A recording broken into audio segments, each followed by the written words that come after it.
The world is choking on plastic waste. Less than 9% of it is recycled.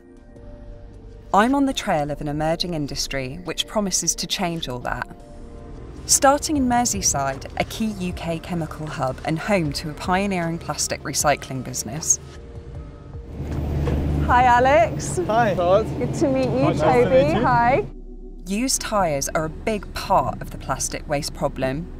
Typically 24% plastic, around 500 million are dumped every year. Like most plastics, the polymers in tyre rubber come from crude oil. It takes 30 litres of it to make just one standard car tyre.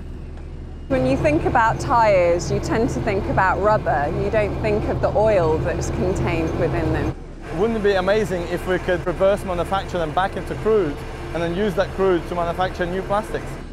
That reverse manufacture is chemical recycling, separating complex waste like old tyres back into original components that can be reused to make new products over and over again.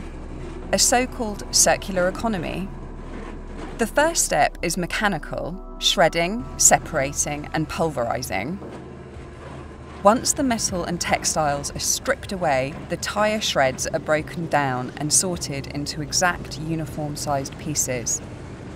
Right now we really want to learn how to control that reaction to produce valuable products out of the other end. That other end is the all-important chemical reactor. It's just been delivered from Europe, and I'm here to help unveil it. The next big step from small-scale experiments to commercial processing. Once connected, this machine will break down tyre rubber by heating it in the absence of oxygen, a thermochemical process called pyrolysis. It increases the temperature up to 400 degrees and the rubber starts turning into oil. At that point, you get separation between the oil, the gas and the solid. Pyrolysis isn't new, but by fine-tuning the process, Big Atom believes it can make commercially viable products from the oil and carbon powder extracted from old tyres. Half of the components in here can be used to make a biofuel. The other half of components in here can be used to make new synthetic rubber or plastics. This goes straight back into tyre manufacture.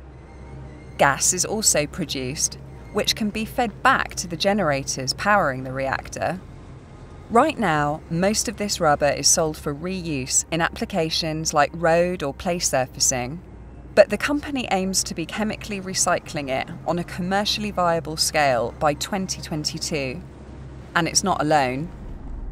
A few hours' drive away, another operator is preparing to launch an intriguing alternative. I'm now 200 kilometres south in Swindon at a recycling centre because this is precisely where another company wants to put mobile plants to process the plastic that we currently throw away. Adrian, Hello Charlotte. Pleased Very to nice meet to meet you. Likewise.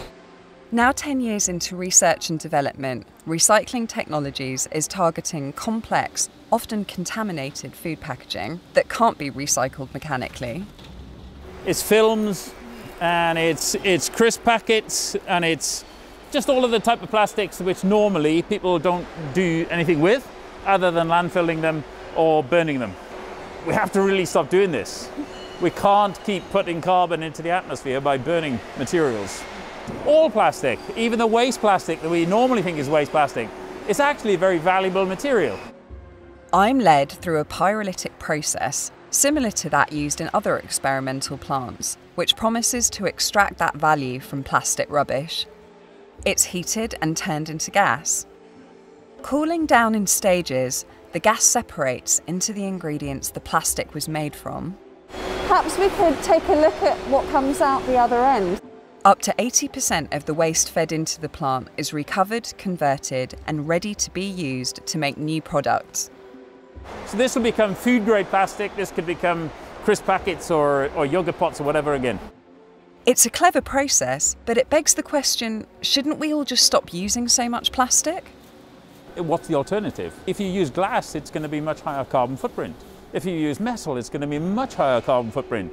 People don't even realise that sometimes a paper bag can be 2.5 times the carbon footprint of a plastic bag. The system has its limitations. It isn't built to process PET and other mechanically recyclable plastics, and it can't handle the chlorine in PVCs.